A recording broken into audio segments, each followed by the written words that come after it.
¿Qué tal, amigos televidentes? ¿Cómo están? ¿Cómo están en sus casas, en sus hogares? ¿Cómo está la familia?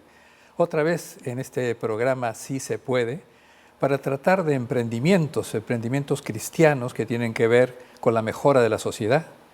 Y hoy tenemos con nosotros al padre Miguel Ranera, que nos va a hablar de un emprendimiento suyo de hace muchos años, yo lo conocía hace muchos años, que es Coprodeli. No sé si ustedes han oído hablar de Coprodeli, pero aquí tenemos al padre Miguel para que nos cuente un poquito de qué se trata. ¿Qué tal? Buenas tardes, padre. Buenas tardes, saludos a ti y a todos los televidentes que quieren No sé si los televidentes conocen al padre Miguel, ¿no? Pero quizás puedes decirnos de dónde vienes, cómo fue tu vocación para todo este proyecto. Sí. Mira, yo soy de un pueblo cercano a Madrid, se llama Pastrana, un pueblo medieval, muy bonito, donde salieron muchos misioneros que vinieron a América y luego a Filipinas. Allí fundó Santa Teresa San Juan de la Cruz. En el colegio donde yo estudié han estudiado y se han formado o han ejercido unos 12 santos, entre santos, beatos y que están en proceso, porque es un colegio que lo fundó Santa Teresa. Bueno, en ese contexto de un pueblo medieval y con muchas vocaciones misioneras para el mundo, pues ahí nací. Luego me emigro a Madrid, porque como en todo el mundo se ha pasado del mundo rural a las grandes ciudades. A los 14 años yo llego a Madrid, me vinculo en una parroquia, en Alcalá de Henares, que está en la zona este de Madrid.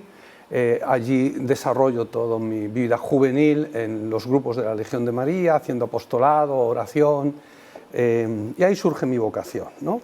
Entonces voy al seminario y mi vocación era misionera. Así es que Monseñor Durán, que todos los años iba por Europa, iba a Roma a ver al Papa por lo que tenía que hablar con él, a Alemania a buscar plata cuando España no tenía plata, y a España a buscar gente.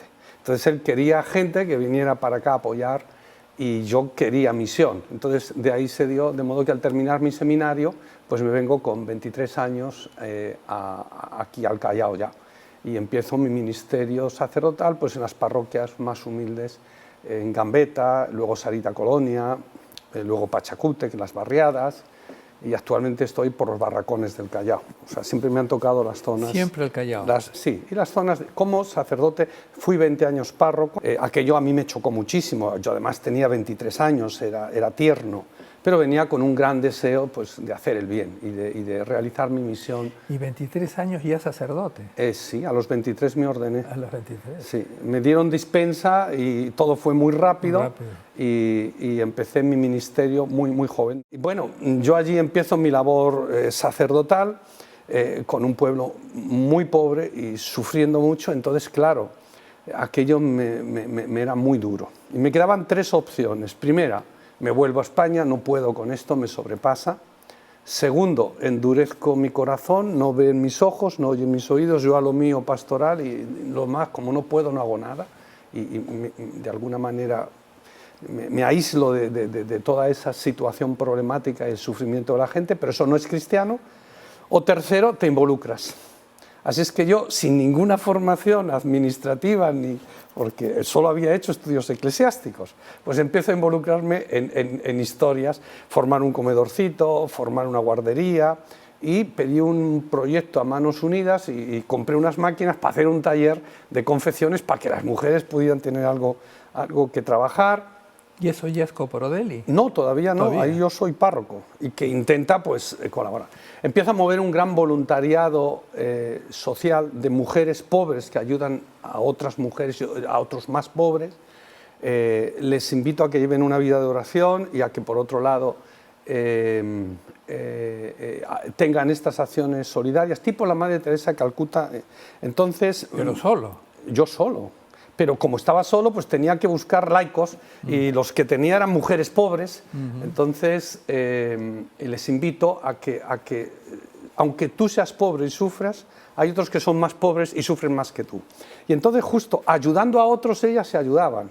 Porque aquella situación de sufrimiento interno y también de depresión en la que estaba, justo se solucionaba tratando de ayudar a otros. Entonces yo empiezo a generar mucho voluntariado social de mujeres que ayudan, pobres que ayudan a otros pobres, las voy organizando en grupos. Unas se especializan en ancianitos que están en situación de abandono, otras pues para atender a niños de la calle, otras drogadictos, otras para enterrar a muertos, porque también cuando hay mucha pobreza y se muere alguien, eso es un drama, porque hay que pagar el cajón, todo, entonces es un drama. Entonces ya se especializaron en ir a la beneficencia y pedir que nos dieran gratis la capilla, en ir a hablar con los cementerios informales y que el enterrador excavase el hueco sin cobrar nada, aunque fueran simplemente 15 soles, y así en todo. Entonces cada cual se iba especializando en lo suyo y generamos una gran red de solidaridad sin dinero de gente pobre que ayudaba a los más pobres.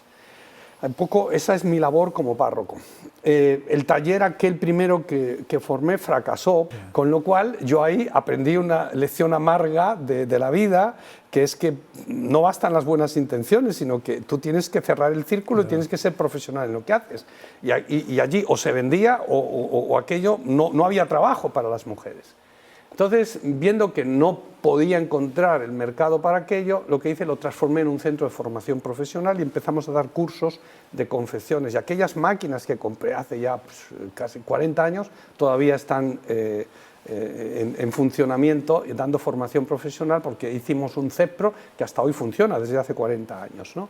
Entonces me di cuenta que con los jóvenes tenía que dedicarlos a rescatar a jóvenes, porque en aquella época había mucha pandilla, los fines de semana eran estas fiestas callejeras que luego terminaban a pedradas y a botellazos. Entonces había que rescatar a los jóvenes de ese ambiente insano y traerlos a un ambiente sano de la parroquia, crear grupos. Entonces los puse a ir casa por casa buscando a los jóvenes que vinieran a misa, y llegamos a formar todo un... me ayudó muchísimo la visita del Papa en el año 85, porque aquello era como una motivación especial, una motivación grande. Y yo llegué a convocar durante el proceso, mientras preparaba la visita del Papa, y lo que me quedó después fue más de 1000 jóvenes en los grupos de la parroquia, más de 1 millar, con 10 o 12 grupos juveniles de todo tipo. Entonces creé todo un verdadero movimiento de jóvenes que se preocupaban, y fuimos poco a poco captando a casi todos los jóvenes de la barriada. Claro, todo esto ya empezaba a ser algo un poco más grande, que rebasaba un poquito, sobre todo cuando Monseñor Durán, que era mi obispo entonces, además de encargarme la parroquia donde yo estaba, que era la del Rosario en Gambetta, me pidió que atendiese al otro lado del río la parroquia San Agustín. ¿Qué había ocurrido? Que el río Rímac se desbordó al lado de allá. Y entonces, como yo tenía la parroquia del lado de acá, pues había que acudir a ayudar a nuestros hermanos de allá. Entonces puse a toda la gente a hacer con harina cachangas, que era lo único que, bueno, hagamos cachangas y llevemos cuáquer con leche y vayamos a ayudar a los que están viviendo en zonas secas. Entonces tenía todo el mundo fabricando las cachangas, yo en la camioneta las cargaba, iba entregándolo, y los chicos malos de los barrios, los drogadictos y tal, ya me pusieron un apodo, Padre Cachanga, porque cuando me veían venir sabían que venía el vaso de cuáquer con leche y su cachanga. Entonces ya Monseñor Durán me dice, oye, mira, ya que has entrado a ese barrio te voy a nombrar párroco también de allí. Entonces empecé a llevar las 2 parroquias, y lo que hice es que toda esta energía que estaba en esta parroquia, de mujeres solidarias y de jóvenes, la volcasen para evangelizar la otra. Y me acuerdo que en un año, el primer mes que yo celebré misa en la otra, venían a misa 5 personas. Al año yo celebraba 3 misas todos los domingos llenas.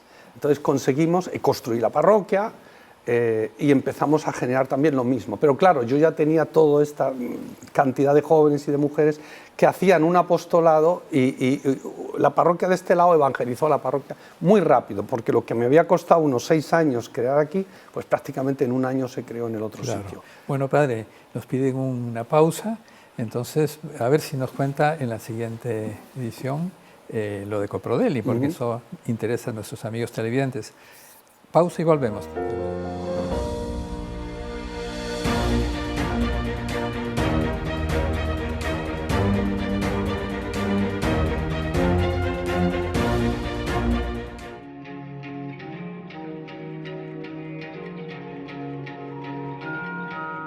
Yo creo que la gente está llamada a hacer cosas verdaderamente heroicas, a hacer cosas verdaderamente extremas.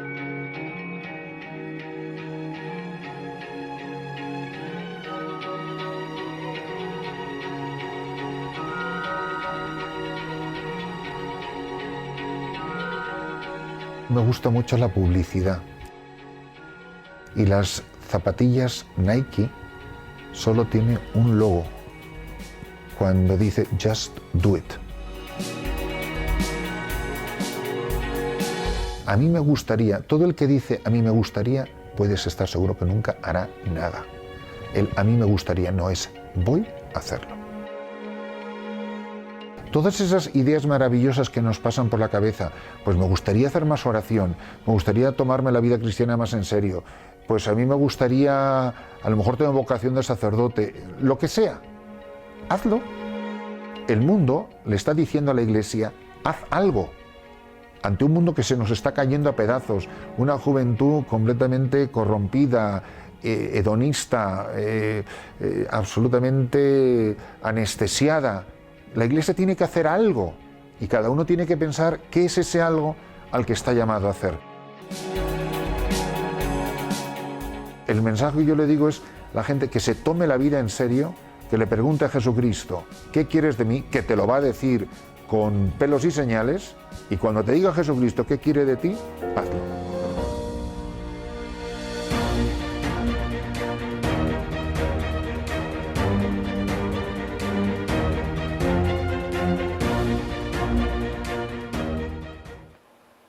Seguimos, amigos, con el programa. Está el padre Miguel Renera y nos está hablando, ahora nos va a hablar de Coprodeli, ¿no, padre? Bueno, pues ya todo esto había crecido y era necesario ya darle de alguna manera una formalidad, una institucionalidad. Porque si tú, no basta con que tengas gente que quiere ayudar a la gente, también hace falta fondos. Entonces, si yo quería movilizar fondos, necesitaba una estructura, que es formar una asociación o una fundación, lo que se llama una ONG, que tuviese una estructura administrativa con capacidad de gestión y que tuviese la base social y la gente estaba y había que crear esta estructura para movilizar un poco fondos. Entonces lo creamos. ¿Con quién lo creé? Pues con algunas de estas mujeres y con algunos de estos jóvenes. Los invité a los que eran como más representativos y líderes y vamos a formar una asociación. La creamos. En paralelo, mi padre había estado de misionero en Perú con mi madre. Primero vino él solo un año y estuvo entre Cusco, Puno, y luego vino con mi madre y estuvieron en el Valle Sagrado, en Urubamba, en Pisac, en Yucay. Allí estuvieron 5 años de misioneros. Ya mi padre tiene que volver a España, porque claro, mis hermanas seguían viviendo allá. Entonces él vuelve y empieza a levantar fondos, creó una empresa, empezó, y todo lo que esa empresa producía lo donaba. Así entonces nace Coprodeli España. ¿Qué significa Coprodeli? Comunión, promoción, desarrollo y liberación. Y entonces ya habíamos llegado a un punto de equilibrio. Mi padre se dedicaba a ganar dinero y yo me dedicaba a gastarlo. Punto, perfecto. Pero nos dimos cuenta que eso no era una empresa. Porque claro, cuando tú todo lo donas, pues eso no es una empresa. Así es que lo que hicimos, mi padre donó almacenes, vehículos, capital, todo, y con eso nace la Fundación Coprodeli en España, como una donación que él hace, y él se puso de voluntario. Trabajador estuvo 3 o 4 años hasta su jubilación y luego siguió 25 años de voluntario, ¿no? Entonces mi padre se dedicaba a levantar los fondos y yo me dedicaba pues a financiar un poco esto. También algunos apoyos que nos fue viniendo de España, de la cooperación española, de la Embajada de Italia y de la Unión Europea. Entonces ya con esos fondos empezamos ya a crear programas y ya hemos pasado del ámbito parroquial, que seguíamos haciéndolo, pero ya había una estructura independiente de la parroquia, que es una asociación, una fundación, una ONG, que es capaz de levantar fondos, de rendir cuentas con transparencia, de ser eficiente en el gasto. Eso nos permite. Entonces empezamos ya a preocuparnos más, digámoslo, formalmente.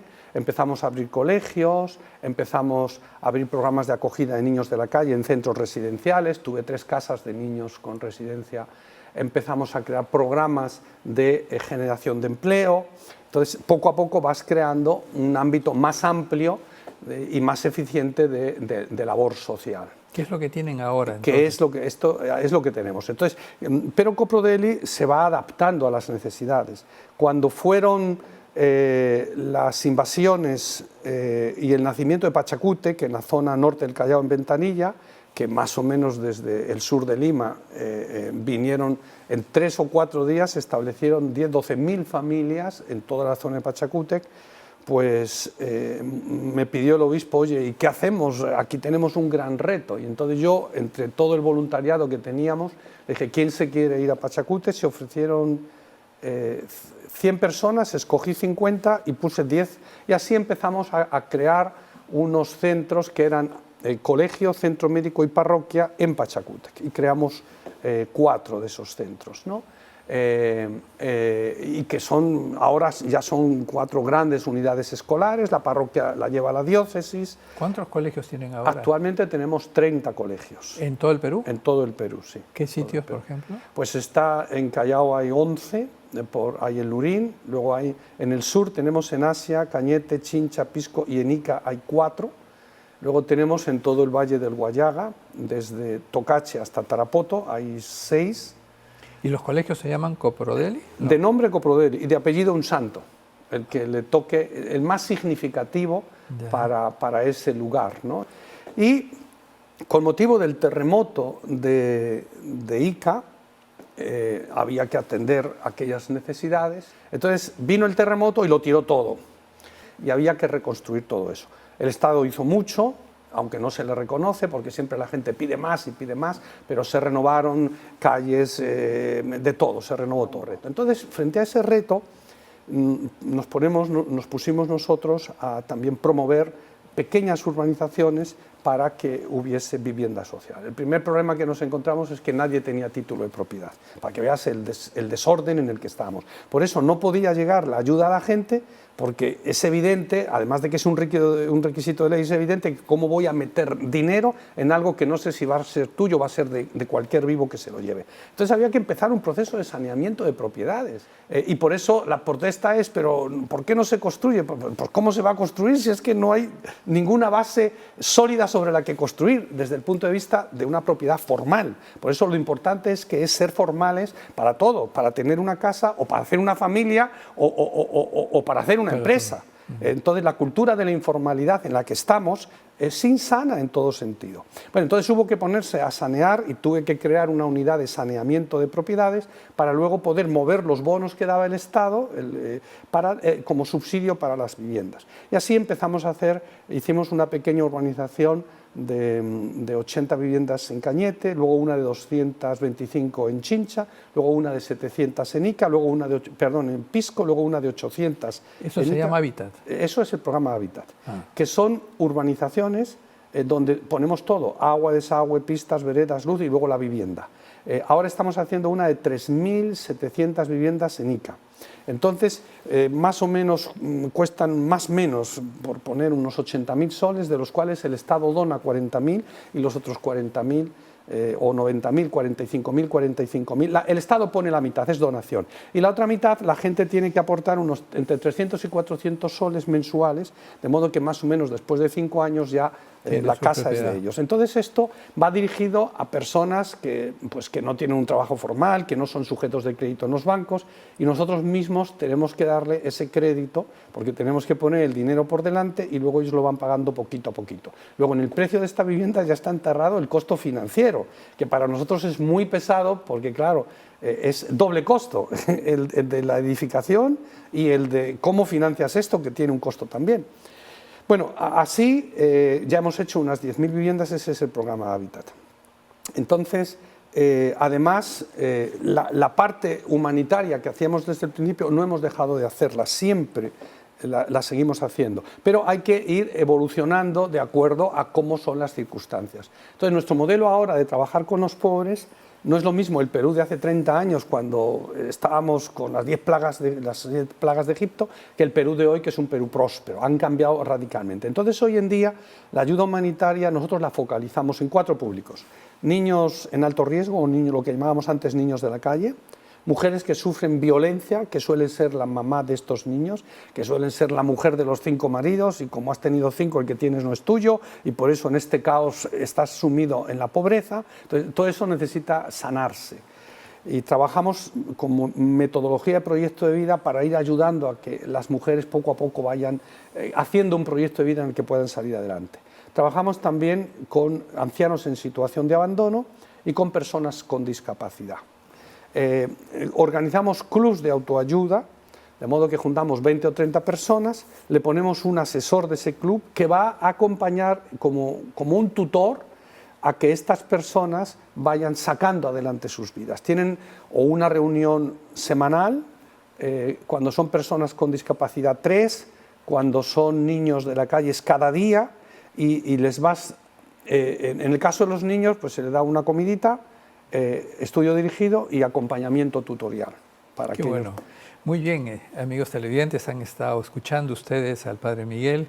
Cuántas iniciativas, hay que agradecer y hay que rezar también para que continúe, porque el Perú es muy grande y hay muchas necesidades, y hay una iniciativa como la del Padre, es muy importante. Pausa, no se vayan ustedes, pausa y volvemos.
Continuamos con el Padre Miguel Renera, que nos está hablando de este emprendimiento tan maravilloso que es Coprodeli y Hábitat, ¿no, Padre Miguel? Sí, yo creo que nos queda hablar de educación, ¿no? Educación es como lo que más impacto tiene ahora en lo que estamos haciendo. Al principio nuestra labor era muy humanitaria, pero esa labor de ayuda humanitaria es como un saco que tiene dos bocas. Entra por una, si está roto el saco, sale por la otra y el saco siempre está vacío. Entonces, dándome yo cuenta que por mucho que dieses ayuda a la gente, no había salir adelante y salir de su pobreza y situación postrada a las personas, nos dimos cuenta que la clave estaba en la educación. Y entonces, cuando vino la Madre Teresa de Calcuta a Perú, que fue invitada, tenía que tener un encuentro con las personas pobres, me pidieron que yo lo organizase, entonces reunimos una gran cantidad y ella dio su discurso, allí estaba el nuncio, muchos sacerdotes, y vino el padre Pozo de Arequipa. Entonces estuvo allá como uno más, y al terminar me dije, oye padre, ¿por qué no te metes en educación? Me dice el padre Pozo. Y yo le digo, pero de educación yo no sé. Y me dice, pero se aprende. Sí, pero me parece muy difícil el que yo haga cosas en educación. Dice, bueno, si has sido capaz de hacer esto, eres capaz de hacer lo otro. Dice, vente conmigo, 3 días, ves lo que yo estoy haciendo y mira, hazlo luego por aquí. Porque si tú tienes colegios, la estructura de los colegios es la base para que toda esa obra social que haces, desde ahí tienes los costos ya que cuesta la intervención social enterrados en la infraestructura del colegio y lo hace viable.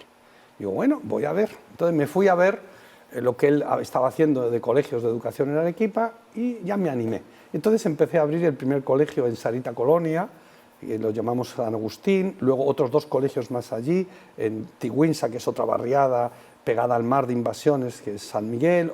Al otro lado de la cárcel pusimos el de San Vicente y creé los 3 primeros colegios de donde yo era párroco, que era la parroquia de San Agustín en Sarita Colonia. Y aquí, en la otra parroquia, al otro lado del río, creé un inicial y creé un centro de formación profesional, un CEP. De modo que así empezamos. Eso poco a poco fue madurando, entonces cuando ya entré en Pachacútec, allí abrimos 4 ya grandes colegios.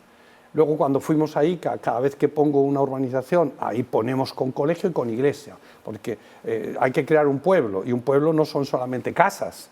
Un pueblo necesita, pues, alrededor de una plaza, tener un colegio, una iglesia, y solo falto yo, y esto ya es un pueblo. Entonces, cada vez que hacemos urbanizaciones siempre montamos colegio, iglesia, que la hacemos razonablemente grande para que si el obispo quiere, luego la convierta en parroquia, y cuando tenga un sacerdote, porque ya están naciendo nuevas barriadas y conviene que esa barriada sea cristiana y por lo tanto que tenga iglesia y tenga parroquia alrededor. Así es que esto es como se van haciendo. Después pues nos ha invitado el Estado a llevar ciertos colegios públicos para que le demos. Entonces en educación ya tenemos 30 colegios, creo que lo hacemos bastante bien. Nosotros en primaria, antes de la pandemia, triplicábamos el promedio nacional en logros de aprendizaje. El promedio nacional estaba alrededor de un 30 y tantos % y nosotros teníamos un 90% de logro de aprendizaje. El 90% de los niños conseguía el logro de aprendizaje que se espera de ellos. Y en secundaria, que el promedio nacional está en un 11%, nosotros teníamos entre un 55%, multiplicábamos por 5, que es altísimo, eso ya es. Entonces, claro, esto te da ya un prestigio. Si tú consigues triplicar o quintuplicar lo que comúnmente consiguen los colegios, oye, ¿cómo lo haces? ¿Y qué tienes dentro? ¿Y qué es lo que tenemos nosotros dentro? Todo un programa de acompañamiento tutorial en el proceso evolutivo del niño hasta hacerlo persona. Dedicamos a lo que es producir, ayudarles, acompañarles en que tengan una personalidad sana, con una visión cristiana de la vida, 10 horas. Nosotros dedicamos a aprendizajes 30 horas y a formar su personalidad con valores, con actitud emprendedora, con visión cristiana de la vida. Le dedicamos 10 horas semanales. Entonces, cuando tú consigues esto, entonces es cuando consigues que el chico aprenda. Porque no hay peor ciego que el que no quiere ver, no hay peor sordo que el que no quiere oír y no hay peor estudiante que el que no quiere estudiar. Y lo mismo, al contrario, no hay mejor estudiante que el que quiere estudiar y que el que quiere aprender. Entonces, despierta tú en ellos un proyecto de vida, un sueño, haz que ese sueño sea un sueño ardiente y él aprende. La mente humana es muy lista si quiere aprender. Entonces lo que hay que despertar en los chicos es el hambre de aprender y el hambre de ser una persona de bien. Eso lo hacemos a través de un programa que tiene, como lo mismo que las matemáticas o la comunicación o la historia, tiene que tener libro, profesor, tiempo, estrategias de aprendizaje, etcétera. Todo esto tiene libro, profesor, tiempo y estrategias. Entonces nosotros hemos desarrollado como más o menos el equivalente a 5 asignaturas con 2 horas semanales cada una de ellas, con sus respectivos proyectos que van ayudándonos a que el chico vaya creciendo con una personalidad sana, emprendedora, positiva, con una visión cristiana de la vida. Y eso es lo que hace que el chico luego además aprende. Bueno, entonces, para nosotros los fines de la educación son 3. 1, logros de aprendizaje. 2, el conseguir una personalidad sana, y 3, la transformación de la sociedad. Un colegio nuestro tiene que transformar el barrio donde esté, y por eso la comunidad educativa se compromete en que dé gusto vivir aquí. Eso es un poco como el lema que tenemos. Y hay que empezar porque no haya personas que viven peor que animalitos. Porque si aquí en el barrio hay abuelitos, por poner un ejemplo, o personas con discapacidad que viven peor que animalitos, eso quiere decir que los animalitos somos nosotros. Entonces, generamos todo un voluntariado social en nuestros colegios. Los chicos tienen que hacer un voluntariado social en su comunidad. Están organizados en un programa que nosotros llamamos el municipio y la parroquia escolar. Todo chico tiene que hacer un par de horas de voluntariado. Hay 11 grupos, escoge el que tú quieras, el de medio ambiente, el de deporte, el de cultura, o el de coro, o el de catequesis, o el de cáritas. Escoge el que quieras, hay 11, y ahí tú tienes que hacer algo en favor de la comunidad. Entonces, logros de aprendizaje, tener personalidades sanas y la transformación de la sociedad. Ese es un poco el objetivo, los fines de nuestros colegios y de nuestra educación. Y la verdad es que funciona muy bien, da gusto, creo que el esfuerzo que hemos hecho merece la pena. Ahora tenemos ya 30 colegios con casi 15.000 chicos en nuestros colegios. En Ecuador ya empezamos hace 2 años con 2 colegios. Este año 2025 ya hay 7, para el año 2026 vamos a ser 15 colegios. Estamos creciendo enormemente porque allí tenemos un socio estratégico que es la Junta de Beneficencia de Guayaquil, que es la que está poniendo el dinero. O sea, yo no me tengo que preocupar en educador del dinero, lo pone otro, nuestro partner. Y yo me tengo que preocupar solo del modelo educativo, de expandir, y estamos replicando todo lo que aquí hemos logrado en Ecuador, que se está reproduciendo. Están viniendo los directores, el personal vienen aquí a hacer como una pasantía para verlo. Incluso creo que va a venir la ministra de Educación de Ecuador a ver nuestro modelo educativo, porque la verdad es que quisieran coger elementos nuestros para convertirlos en política pública.